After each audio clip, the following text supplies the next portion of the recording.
Well, I just want to introduce everybody to the YouTube audience. I'm going to have you introduce yourselves. And of course, I'm Alex Voss of Paul and Al. And this is for our YouTube audience. We're out at the Paul's Ranch, which we call the Electronic Ranch. We've got people here and we're having a chat about electronics. We call it the junk farm. The junk farm. It's the junk Okay, farm. so I'm Alex and you introduce yourself. I'm Richard Schrader. Dr. Richard Schrader. Oh my God, will you forget that? And he hangs out he's here. He's written a book. He's written several books. About broadcast. One about broadcasting, one about the history of motion pictures, all in the state of Texas. Yeah. Oh. Okay, now. And I'm Mark Matthews, and I'm just an engineer and a junk collector. We go to the same. We go to the same flea markets. Yeah, that's where we met probably many years ago. He's got 8 Yeah. Pacificas. Yeah, actually, when we met, I answered your ad to buy your Samsung artifacts. Remember that? Big Pat brought you over. Oh, we did. Oh, was that? I didn't remember that. Yeah. Okay. And then Pat. Paul Porter, introduce yourself. I'm Paul Porter. I'm the owner of Junk Farm, and all this crap is mine. We just finished doing a dog and pony show at the local ham radio festival. That was a movie, wasn't it, with Rock Hudson? It could have been. This crap is mine. Yeah.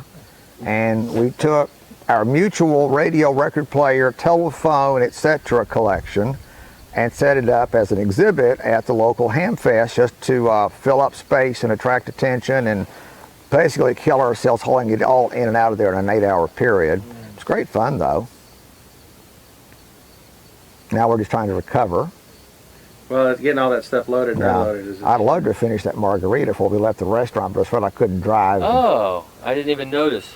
I thought, I'm pulling a trailer without license plates and no tail lights. I do not need to be drunk at the same time. Yeah. One works. What? One light? works. Well, that's The okay. left one does not. Oh. That's okay. But I thought, no, I better don't. But you don't have a lens on any of them. No. I just tried to stay behind you so that Yeah, you were obscuring you were the a view. buffer. That Yeah. was good. That was good. And the door was open. We caught that. Yeah. It's always something. So we hauled all this stuff down there last night, unloaded it. We filled up, what, nearly 20 tables? Yeah. Close. Wow. Yeah, nearly 20 tables, and set up some of it to run and play and some of it just to look at. That was 20 crowded tables. There was 20 crowded tables, Yes. It was. Perspiration. Yeah, do that. Well, I was trying not to do this on camera. It looks better. All right. Anyway. Now you know you're out, you're down on the farm. Yeah, you're down That's the farm. right. You know your shoulder's bad when you can't do this with your left shoulder. I can do it on this one. Okay, so let's talk about some of the stuff. Well, we had one table which was all children's talking toys. Things that make voices or music using mechanical means only, no electronics. Talking telephone and the talking bozo that plays music. 2 talking telephones. Okay, 2 talking telephones. Several things that tell stories using records that you can mix and match the grooves on.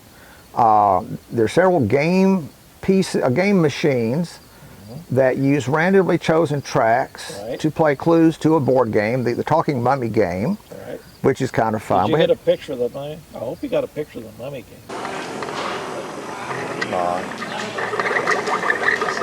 Once upon a time, in the warm waters of the tropical seas, a flippy-dippy whale, playfully spouting water, was swimming happily with his flippy-dippy whale friends, like whales do. The Sultan of Tamir has captured you as ransom. Give 1 jewel to every opponent on your level. I demonstrated I it. wasn't. I did. I We wasn't got holding it. the camera. I don't know. Yeah, we got it. 1001 different stories. That's a neat piece. A lot of people said, I had that when I was a kid. Yeah. That's the best part when they go, I had one of these, my brother had one of these, I remember this. And then there's Bozo the Clown. Bozo the Clown, yeah. And a lot of funny kids, hand crank record players that frankly never worked, but they were funny just the same. Now that's one of the problems, Paul, with us trying to do it a little too much. We didn't have time to dig out the record for the Bozo. Well, the one that was there wasn't working. The good mozo was still in a box. That's what doesn't make any difference because Yeah. we couldn't find the record Well, for it takes anyway. so long to set everything up, Yeah.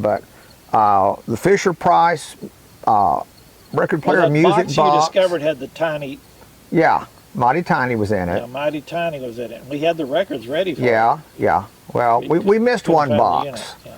But old people are fascinated by the talking musical toys. And these are all mechanical. No electronics. This is a needle on a record with a diaphragm. It doesn't get any simpler than that. Very bad motor-driven turntables with no speed control, but hey, kids don't care. Either turn by hand. Some of them turn The by zany. hand. The zany, yeah, that's a funny one. Yeah. Little hand crank things. The talking Christmas card. It was really neat. We got two of them. We got another one. World's simplest record player. It folds flat like a card. There's a needle.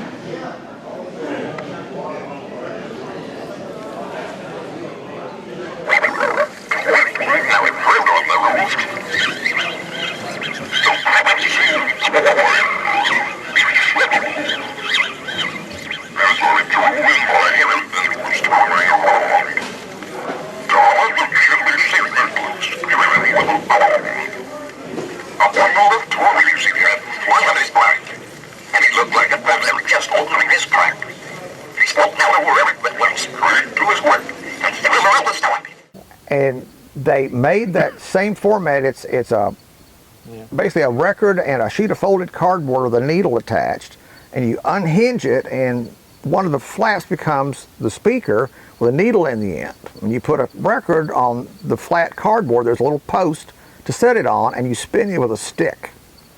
And you get good at it. It doesn't sound half bad. It's surprisingly loud. And the missionaries used to take these to third world countries to spread the word for the natives. What he used to. My cousin, who used to go into Soviet Union 10 years ago, They were still had one using that it. he took with him. Yeah. And but it was preaching. But we got one that was made up as a Christmas card. It's really cute. Yeah. People are amazed by that. Of course, then there's all the odd little record players for children, little acoustic things with wind-up motors or electric motors, but no amplifier, and some great artwork, some great colors. Everything was very visual. That goes on into other strange record players and turntables, and then some cameras and things. And we had a lot of projectors for home movies, 8mm movies from the 30s, 40s, 50s. Back when the machines were beautiful chrome and wrinkled paint and leather cases with velvet lining, when that was a rich man's hobby. People like to look at those. We meant to have some movies playing and just didn't have the time to thread them up. I liked seeing those picture albums that you had. Yeah, They were obviously from a wealthy person because the albums themselves, they didn't hold very many pictures because they were like thick cardboard for each one, but they were like embroidered on the front. Yeah. Oh my.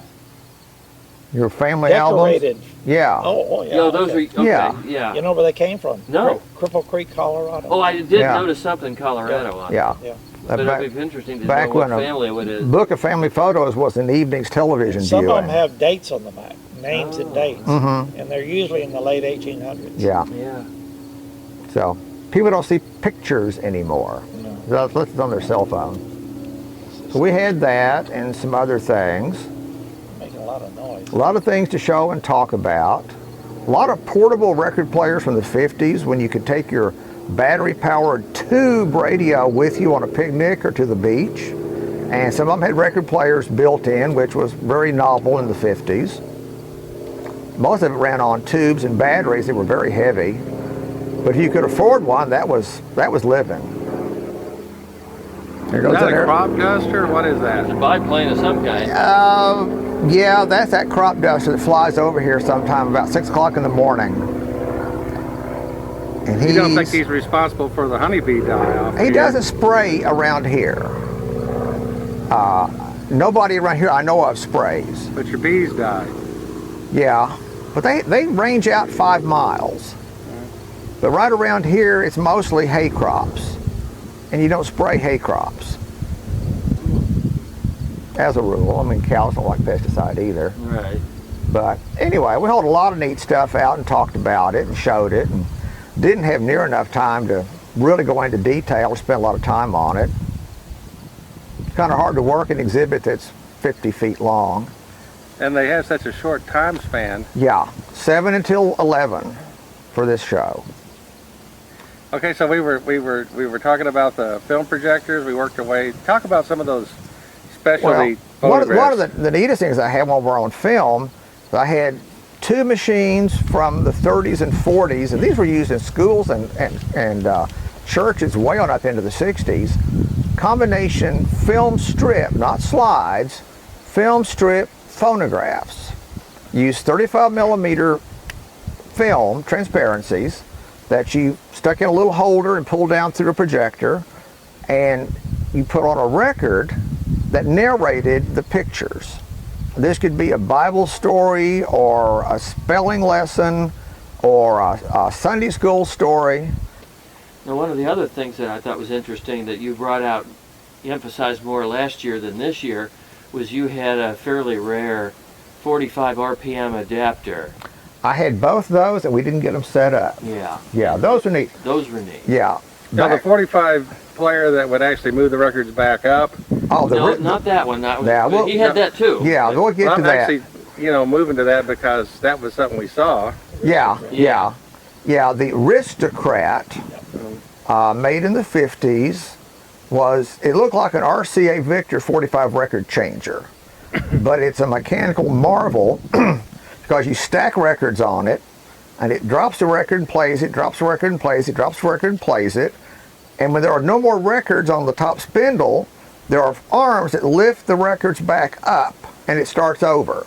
So if you're a lazy teenager, you load it with records and put it on continuous, and it plays over and over and over. You never have to touch it. Or you set it to play 5 records and stop, and it'll play 5 records, stop, and it turns the radio on. It's got an AM radio built in, so you never miss a beat. Very popular with rich kids in the 50s. They tried to sell it as a background music machine, but it only holds 14 records. It got very monotonous. We should have had that working, Paul. What? Because that was working in Hutton County, and it was a big hit. I ran it. We didn't have enough records with us. I ran it. I had a whole case full. Well, I didn't know where they were.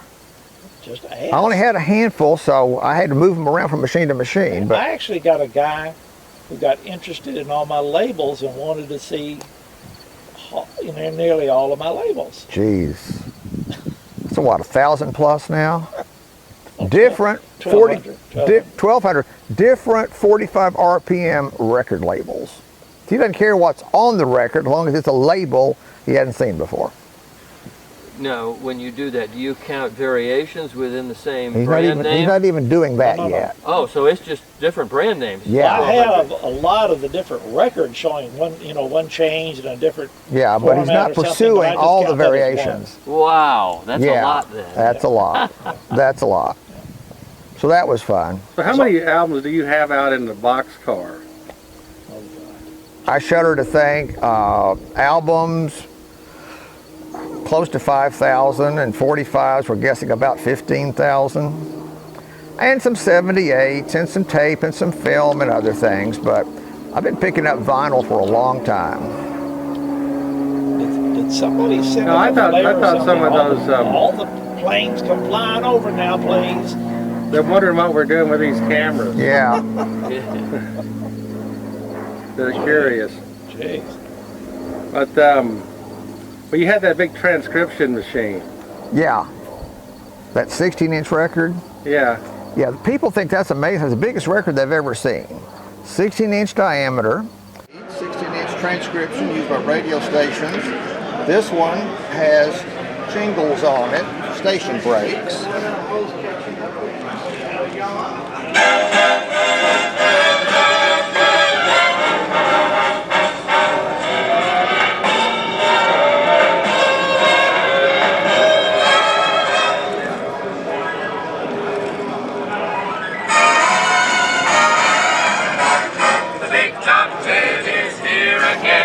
So listen close to the big top 10, 'cause we're about to spin the top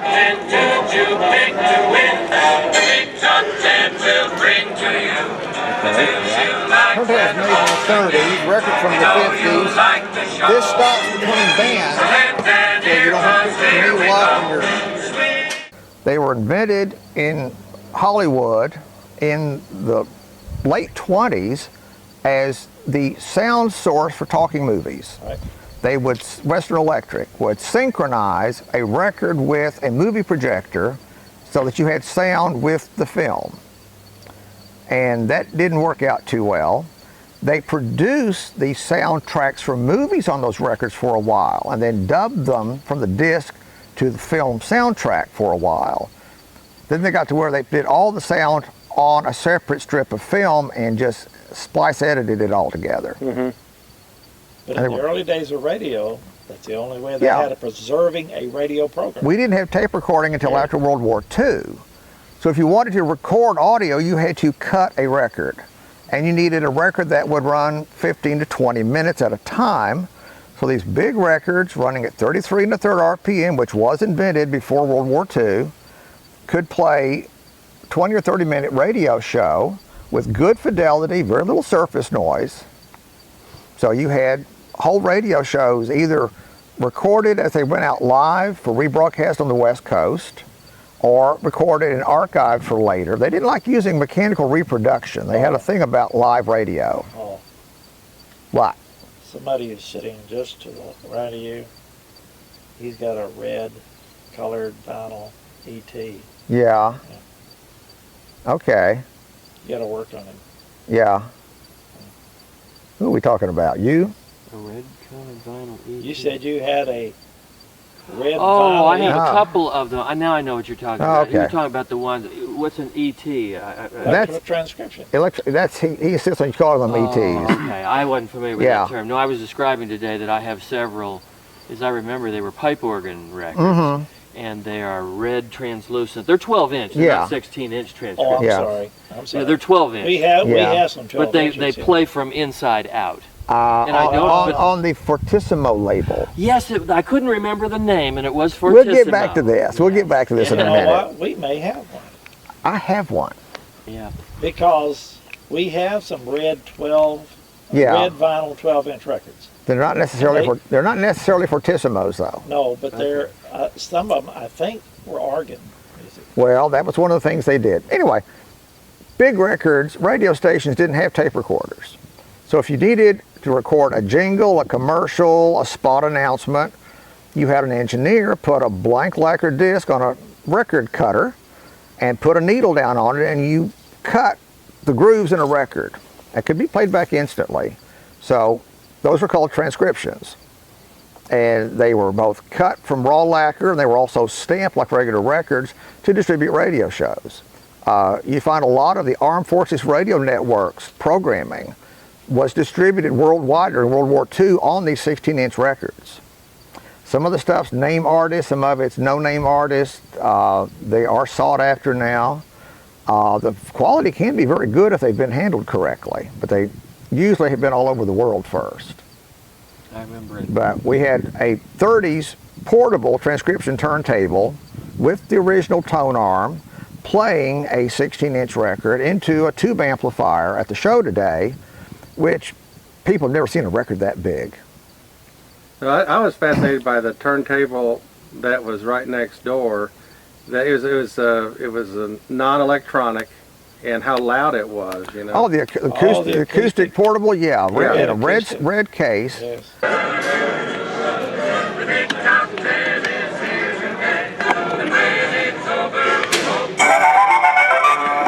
Just whistle while you work. Put on that grin and start right in to whistle loud and long. Just hum a merry tune. Just do your best, then take a rest and sing yourself a song. When there's too much to do, don't let it bother you. Forget your trouble, try to be just like a cheerful chickadee and whistle while you work. Come on, get smart. It is amazing at how loud and clear an acoustic phonograph could be. Of course, they only played 78s, but with a good needle and a good reproducer, that one was actually painfully loud. It Of was course, there's no surprising. volume control on them. You're kind of stuck with the volume. And today we didn't have any children. No. Because at the Hunt County Fair, that drew more attention than anything. Kids were fascinated by this one record player. you're talking about. Yeah. That they love that thing. Yeah. Don't ask me why. They love it. Can't figure. Well, it's something they've never seen before. Yeah, You that's missed right. something, Paul. What? When he's talking about electrical transcriptions, we have a 3 ET set, the soundtrack of a movie called Parlez-vous, yes. It was actually, back in the late 20s when they had the records synced with the Yeah. picture. They frequently did I don't know if you remember, Mark, but last year I brought them, and my good friend yelled at me. He got all upset, hurt my feelings. Yeah. Because I brought those over there. I thought we'd show them to people. They're too fragile to haul around to a dog and pony show. Oh. Anyway, You better watch it. they even after they got sound on film. You've already lot of irritated studios- Leroy. Yeah. A lot of studios produce short films with sound on record. And this was a movie called Parlez-vous. Yep. Probably a two-reeler, 2 10-minute reels, and these big shellac 78 transcription records with the soundtrack on it. And it came with a turntable to play them, which is in the house in here. It's a big, heavy turntable with no motor.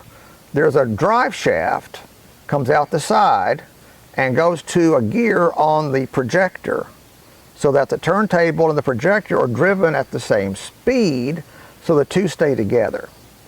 I bought the turntable off eBay for the turntable, and the records were thrown in the box with the turntable. It's a miracle they got here in one piece. They didn't know what the hell they were. They didn't. That's why I got it.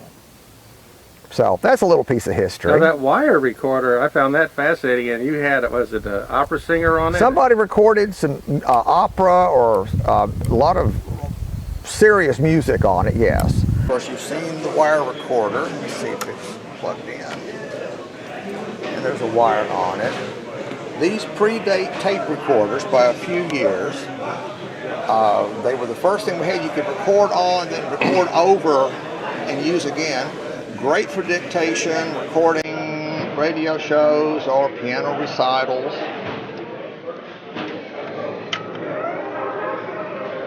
Let's see. Somebody got an opera on this one.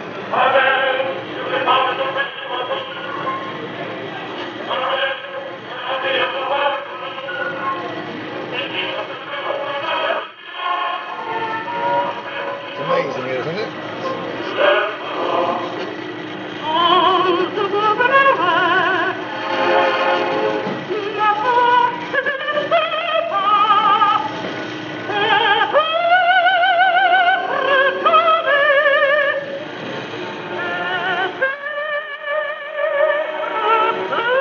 Wire was your first long playing format, because those wires could be up to an hour.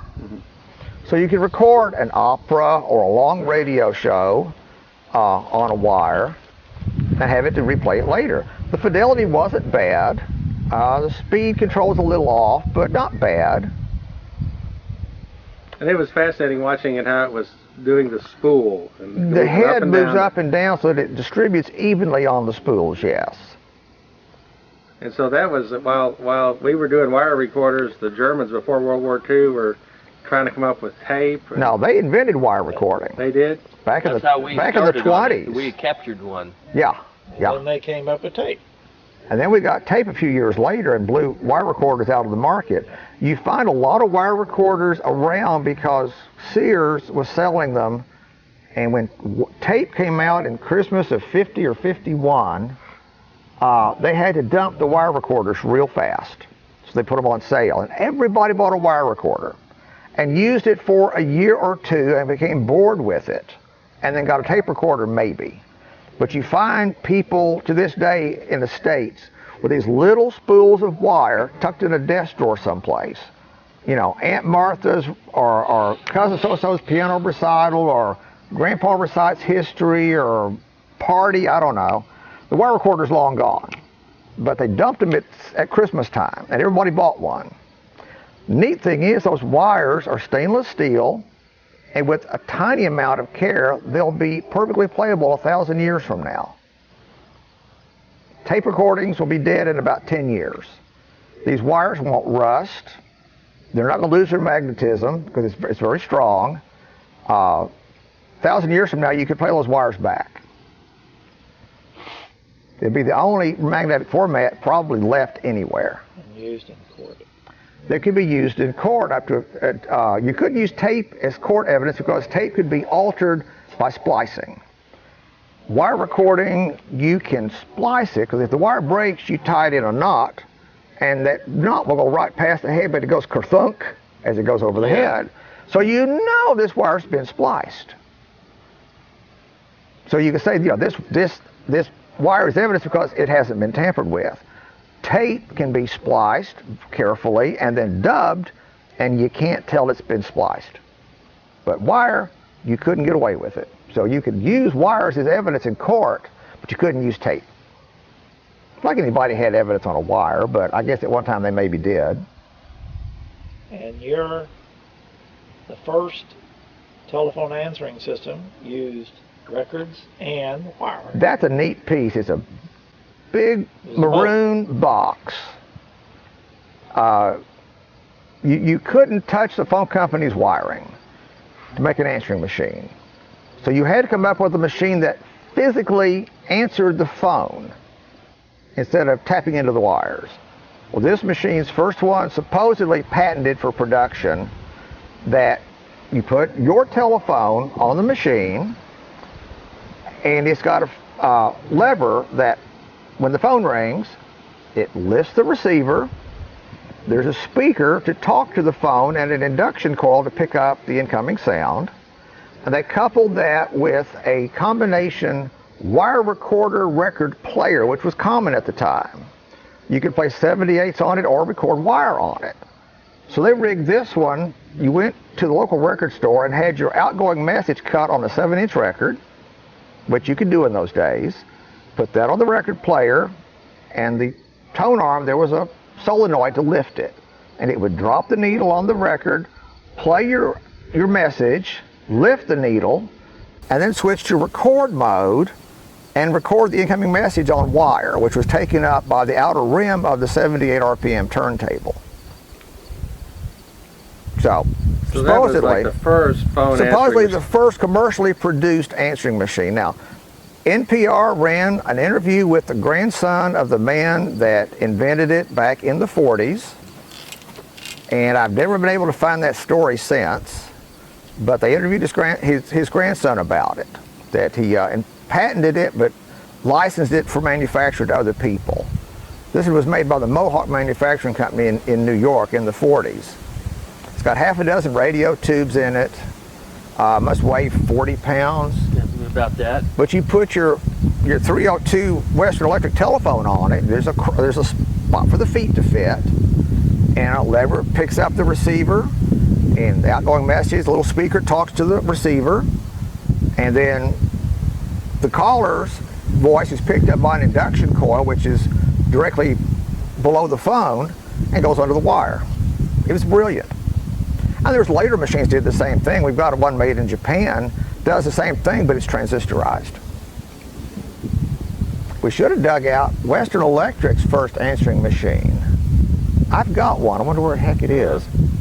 It's about yay by yay, and the doors flip up like the hood of a Model T, and it's 2 continuous loop tape machines, 1/4 inch, all made by Western Electric, weighs a ton. But it could be wired into the phone system because it was Western Electric. Yeah, it was theirs. And you leased it from them. Oh. And it was a good machine. It never missed a call. But it was chunk, chunk, whir, whir, buzz, buzz, you know. Took it a while. But it'd play the message, and it'd chunk, chunk, and incoming message, and chunk, chunk again. Yeah. Yeah. Those were neat. I've never seen one. Now, we I've got looked at a one, and I turntable. don't know where it is. We'll find it Yeah. before the next show. We looked at a turntable that had like a little carousel in the middle, and you could see the Oh, the Red Raven cartoon disc. It's a Praxonoscope. Emblems backlit by a 25-watt light bulb inside the box.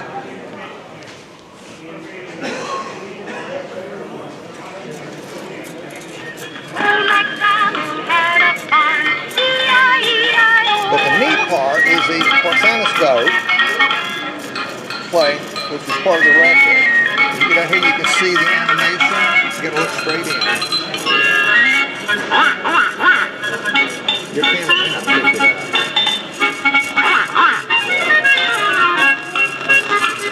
Kind of, sort of.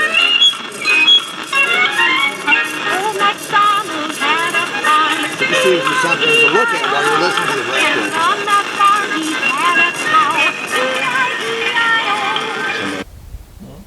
That Yeah. Praxonoscope. It's looks like a little carousel with mirrors on the side, slightly slanted, segmented. And you put it on this little record that has a cartoon printed around the perimeter. And as you play the record, you look into the little mirrors and you see the cartoon characters dancing, hopping, skipping, whatever. Same activity repeated every revolution of the record, but it was mesmerizing. And you're listening to a kiddie song at the same time. Put out by the Red Raven Record Company in the 50s. So that was fun. We were easily entertained in those days. Yeah. And we saw our older radios, like that old portable radio We didn't do many radios this time. We always take the Porta radio. Porta, not Porter. Porta radio out, which was one of the first self-contained, battery-powered, portable AM radios with a built-in antenna and a built-in speaker. Made in 1926 with a tube that had just been invented in 1926. Weighs about 50 pounds and was basically a headphone radio with a little tiny loudspeaker built into the case. Beautiful art front. The front is a beautiful etched brass plate, very nice. But you could lug this thing around and set it down in the 20s, and if there was a radio station, you could maybe pick it up and hear it. It's got batteries. The thing runs on batteries. The batteries were last changed in 1930 something. They've got dates stamped on them. So we know that they put new batteries in it sometime in the 30s and then never touched it since. I have not attempted to get it running. I'm afraid to take the batteries out. I kind of like it like it is. But as the portable radios go, you can say it's one of the first. Now, Radiola made some portables. They made one a self-contained with a hoop antenna that swung out, but this would have been non-RCA, of course. Now, would that radio have had a permanent magnet speaker? It's got a little permanent magnet hornet in it. Okay. Yeah, it's like a little tiny horn inside it. Yeah, permanent magnets were almost unheard of before World War II. They were very expensive, so most things had electromagnets. Portable radio, you didn't have that luxury. You had to use a permanent magnet or a piece of magnetized iron, which would periodically have to be recharged. So that was a neat piece. Found that on eBay too, and couldn't believe nobody outbid me. Of course, the shipping charges were horrible. Yeah. It was worth it. I thought, there is a prize, and by God, I got it. Got a lot of prizes that way. I got to quit doing that. What do you think Whoa, what was this? You have to stop that. I'm the one that makes the deals. Who pays for the deal? Well, you pay for some of it, but I'm the one that finds the deals and sticks my neck out to secure the stuff. But you're one of the few people that can fix it. I'm one of the few people that knows what it is just by looking at it, and is not scared off because it says untested or not working. I don't care. That's where we get most of our stuff. Yeah, nearly everything. People are getting rid of something because it doesn't work and they don't have any way to fix it. They don't know anybody to fix it. If they don't know me, they can't get it I have an ace fixed. in the hole. I can buy it. Yeah. And he knows he has to fix it. All those talking toys had to be fixed. Yeah. Well, we've got another record player that I haven't even seen yet. Yeah, the Panatrope. Yep. The world's first all-electric Guess who found phonograph. Me. Yeah. it? Guess who paid for it? Yeah. I needed the money. I had to let you have it. Found it on Craigslist in Balk Springs. Oh, local. And usually on Craigslist in Balk Springs means you're going to get ambushed. You know, they lead you down there and bushwhack you. Yeah. I thought, I've got to go see if this is real. And I went down there and it was real. And I got it. Well, good. And I didn't get mugged on the way. I don't think you better go back to Balk Springs again. No, I'm probably not. That's a neat piece because up to that point, record players had all been acoustic. But we got loud speaking vacuum tube amplifiers in the late 20s. And Penetrope was one of the first companies, it's the Brunswick Collender Company, one of the first companies to make an all-electric phonograph. Electric motor, tone arm with a magnetic pickup, and a three tube, it's actually got 3 or 4 tube amplifier. Rectifier, output, there's a ballast tube. So it's 3 tubes and a ballast tube. Produced all of maybe 1.5 watts. It's got a cantilever speaker, horseshoe magnet with with a linkage to an armature. Yeah. But for 1926, you had total control over your volume, which you didn't have with an acoustic. All you could do is stuff a rag in it to make it, or use soft needles. Well, some of them had louvers. Loud needles. Some had louvers. Edison had a ball that stuffed in the throat of the horn with a lever, a wire. Oh, I've seen a picture of that. Like a choke rod. Yes. Yeah, that's how you turn the volume down. But this was all electric, and right there in Balk Springs, of all places, and at a price I could afford. And it's got 1 tube missing. Of course, the rarest tube on the planet. Right, you could afford. You know what I mean? Price he could afford. Yeah. Well, I could have afforded that. They're usually a lot more expensive than what we got that one Well, he was for. looking out Now, for what's your the Yeah, I'm what is looking the out for rarest you. tube on the Looking planet? out for me. That's Yeah, right. that's I try Looking out to. for Hey, me. I've run you some deals. Now, what's this rare tube? I'm curious. The number 10. Oh, yeah. I Is know that what all the is. names of the tube? 10? 10, Who made it? RCA? of course. Yeah. Well, I think Western Electric made that too. Well, they probably did. Yeah, tube started out with 00 and 01, and then 02, worked their way up. That would have been the output tube, Yes, right? yes, I yes. think I assume, Paul, you looked at all those tubes in that guy that was in the outside. I did. I and didn't. There was nothing good I in there. didn't. I didn't. Did you go out and look at those 2 radios? Yeah. Didn't buy anything? What do you want for the Tweed? Yeah, I was kind of curious. $50. Oh, yeah, that was a little Little high. high. It was in good condition. Yeah. Good condition. Yeah, good He had the back screwed on, Oh. and I couldn't tell if it was a pre-war or post-war battery. He fixed it himself. Yeah. He repaired it. He told me he repaired it himself. Well, that's good to come with batteries.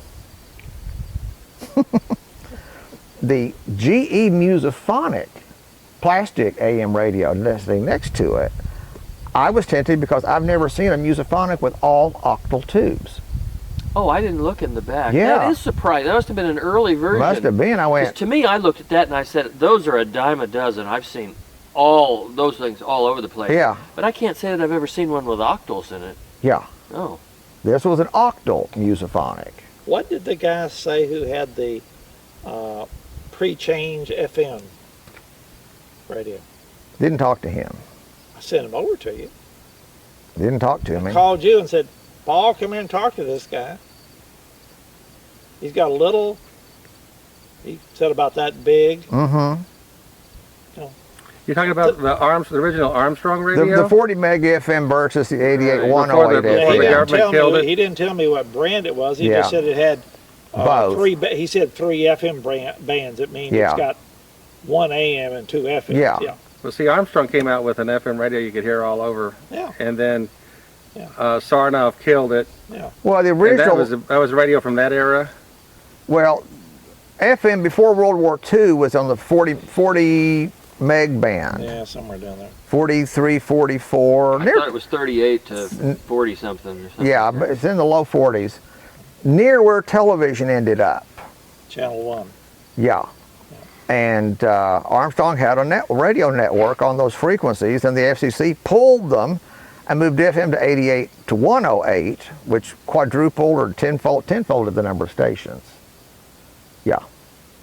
And put everybody else off the air. And left Armstrong and Company with no place to go because that station, that bandwidth was taken over by television. There was like 250,000 sets out there. Yeah. That low band. And Zenith. It's not uncommon to find them. No. Yeah.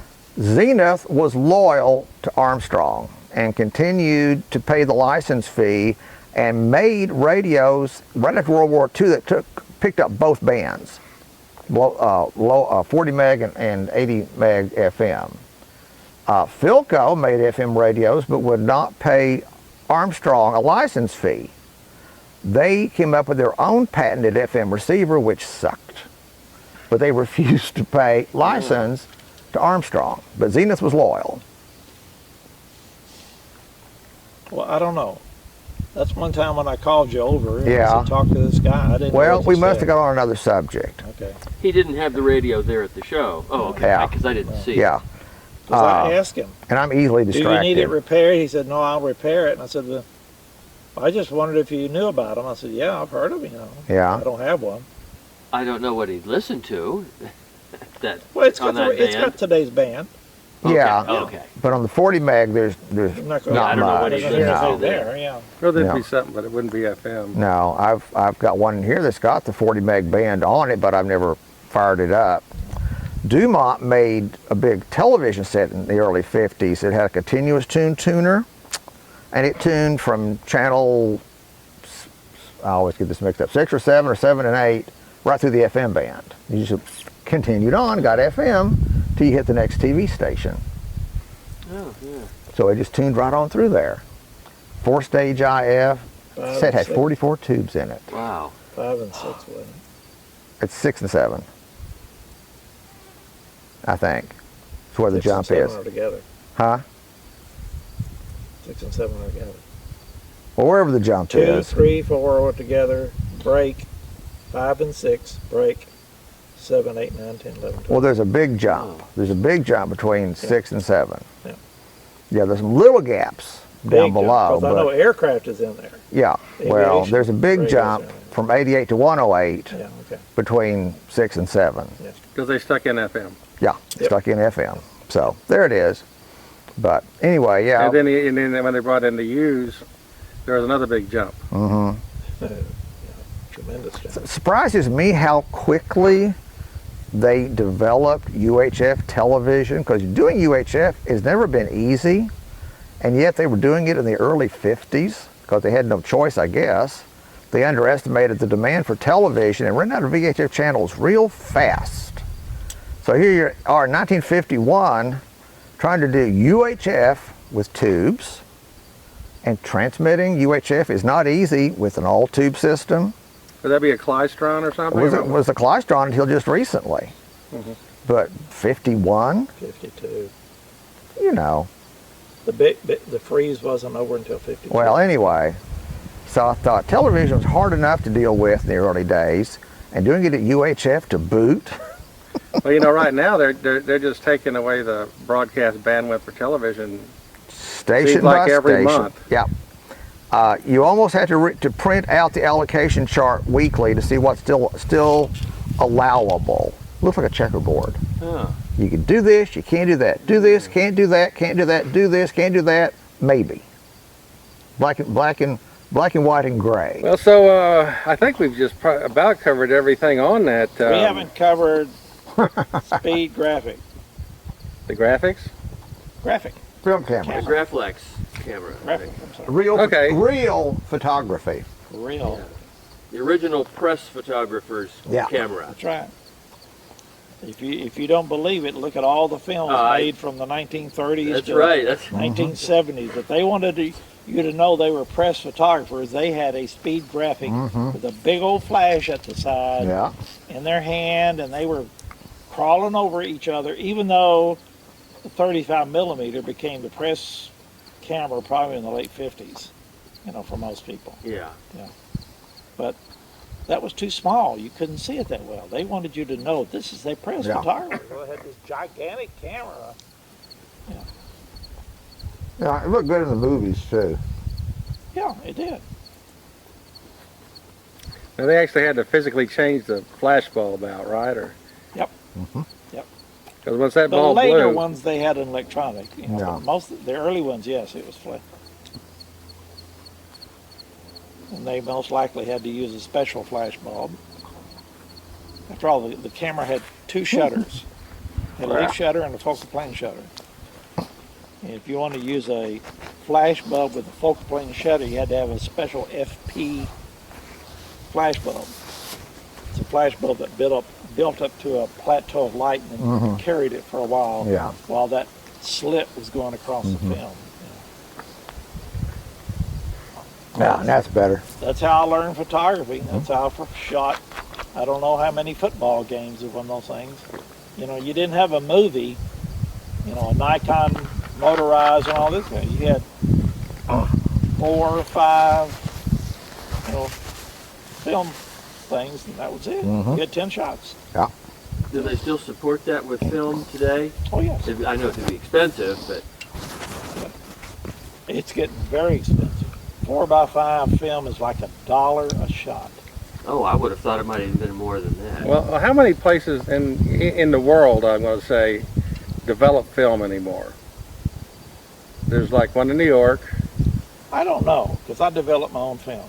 I have a lab. Mm-hmm. So I developed this sheet film. Mm-hmm. And, you know, I'm going to print it contact, 4x5 on an 8x10. That's what the art students like. They Yeah. like to do that. They don't like these big blow-ups. They think that's crass and terrible. You know. But, so I don't know. I don't know. Who was it down on Harry Hines? B and something? Oh yeah, down B&W. B&W down Maple and Motor. Yeah, they closed down, didn't Yeah, yeah. So did Elliot's across the street. Now I'm thinking about, you know, this just still photography is one thing, but motion picture film developing. they? I hadn't had any motion picture Almost film. nobody. One on the East Coast, one on the West. Barack knows Mm-hmm. Yeah, Southwest. because I'm he sure still is- shoots 16 for his theater. Yeah. Well, I know they do a lot. They still do film in India, and some Yeah. film producers, directors really want film still. Yeah. Not video Still that making looks like film. Very little Kodak. Mostly what I find is Ilford, Mm-hmm. and then some off brands that I've never even heard of. About 100 sheets of Ilford 4x5 is like $130. I thought it was bad when we had Peter Galvin, what's his name? He used to do centerfolds for Playboy magazine. And they required 8x10 transparencies. And that was in the 70s when he came and talked to us at Texas Tech. And 8x10 transparencies were $25 a whack. Wow. The film in developing it was $25. And, you know, they were he said they were the pickiest people in the world because you'd send them 5 8x10 transparencies, then call back and say, move your key like 3 inches to the right. You know, and you go back and you shoot it all over again, you know. $25 a whack, you can We're talking $25 a whack in the 70s. Now he yes, fix it in in the photo. 70s. What would it be today? Don't ask me. Now they Well, fix it in Photoshop and go on. Well, I mean, 25. It would be like about maybe $75, $100 today. Probably. Yeah. At least. Yeah. So So what else are we missing from? Now this was a ham radio. this was the local ham radio club's annual jamboree, if you will. It's what county? Cook County, Cook Texas. County Amateur Radio Yeah. Club. Paul, talk about the Corville. Oh, we got to do that. We'll finish the club thing here in a second. Anyway, local ham club, and they do their license testing and certification and some classes and swap meet and tailgate, trades day and sort of thing. It's fun. The thing we didn't get to, we had the #1 boy and girl toys from 1962. The Caravel transistor radio transmitter, which is a blue box with dials on it that could transmit your voice to your local radio or send Morse code or pick up a local radio station if you were lucky. 3-hole transistors in this thing, so it's a gutless wonder. Ran on a 9-volt battery. But that was the boy toy in 1962. Again, it was terrible about the time because I tried it and it worked. Yeah. The key worked. Yeah. You could hear The it microphone. on an AM radio. Yeah. Yeah. But we just, again, The didn't have time to microphone's get it working. bad. Yeah. And then the #1 girl toy was the Serenade talking doll, which was a doll about this big in a pretty red dress with a transistor radio in her stomach. But you had to raise her dress to change the battery, which is hysterical. And it came with a Westinghouse pink and white 4-speed record player. What? He's losing it. Anyway. We tickled us. Anyway, this little record player that you could transmit, you could play records on it or flip a switch and it would transmit to the doll a few feet away so you could pretend the doll was talking or singing. Oh. That was a big, big, big toy in '62. I was remembering a MASH episode where, what was the girl's name? Hot Hot Lips. Lips Houlihan. Hot Lip Houlihan thought she had appendicitis. Mm-hmm. And so she didn't trust the guy she was having an affair with. Was it? Yeah. Oh. Yeah, Frank. Frank. She liked Hawkeye. Hawkeye. So she asked Hawkeye to come in and examine her. But when he got there, she said, "But you can't touch me." And he said, "Well, what am I going to do?" He said, "But you can't touch me." "Well, here, we'll use this doll." So she hands the doll to him, and he goes, "Lift up the hooks under the skin." Okay. Well, Didn't remember that one. anyway, so Of course, she almost threw him out of the tent. Yeah. Well, that was the #1 boy and girl toys for 1962. And you had the Caravel in the original box, I think. Don't have the original box. Oh, I thought you did. Oh, no. Didn't get that lucky. Don't have the antenna. Somebody else gave us, oh, well, I've got it in the original box. One of the ham radio ladies, Oh. she has one that her husband got for her Did somebody in the original throw the box. antenna away? Huh? Did somebody get rid of the antenna? Because I It found was, it laying on the floor. yeah, it got pulled out and laid down and probably rolled off the table. You know what you should have done is told me how long should it be. Well, I need to go get a telescopic one to put in there. How do you know it's going to telescope to the right? Well, it doesn't matter. It's not that critical. Okay. Just got to put one in there. Well, can we think of anything else, or do we need to wrap up this podcast? We've covered pretty much the show. I mean, except for gossiping about the other people and Or who are we going to whatnot. gossip about? well, nothing we put on camera. We Who had says? we had so many things we didn't bring out. I had some glass. Glass negatives got left down at the warehouse. I found them in an old photography. Oh, tell them about your stereoscopic pictures you found. A great find. Yeah. Well, anyway, these glass negatives were of the university, West Texas State University. Mm-hmm. I found them in a photo shop in Canyon, Mm-hmm. some closet. And they've got to be before the turn of the century. Mhm. Got to be. Oh. Yeah. That was for your Magic Lantern show. Yes. Well, I guess Oh, what was it? I told him I forgot what the slide. He bought some stereoscope We were down in pictures. Kent one day, and this guy had his little box of stereoscopic slides. You know, you want them $5? Well, hell, I'll take them. Okay, Mhm. what the heck, you know. And we've had them about 2 or 3 years. Yeah. Yeah, something like that. The other night, I didn't have anything to do, so I opened them up, started looking at them. They're all nudes. Oh, really? Female nudes. Somebody Early, Porno. 19th century porn. Yeah. 3-dimensional Yeah. nudes. Ooh. Yeah. Well, I think we're running out of recording space, so we probably need to do a wrap-up, Paul. Yeah, I think we do. We had fun. Okay. We lived to play another day. Yes. Made a few old folks happy. Got a few laughs out of a couple of women. And got to see some things that no one has probably ever seen before. A lot of folks, things they'd never seen. A lot of folks, things they hadn't thought about since they were kids. We've refreshed a lot of memories. They came up and thanked us. Yeah. They Yeah. did. You tell they really appreciate Yeah. it. Yeah. They like having their You gotta memories find some other refreshed. places to go, Paul. Well, there's one in Ardmore in 2 weeks. I mean, and stay longer. Well, if someone's in the Stay YouTube audience that wants us to bring our show out, or these show out, Yeah. can't go too far though. No.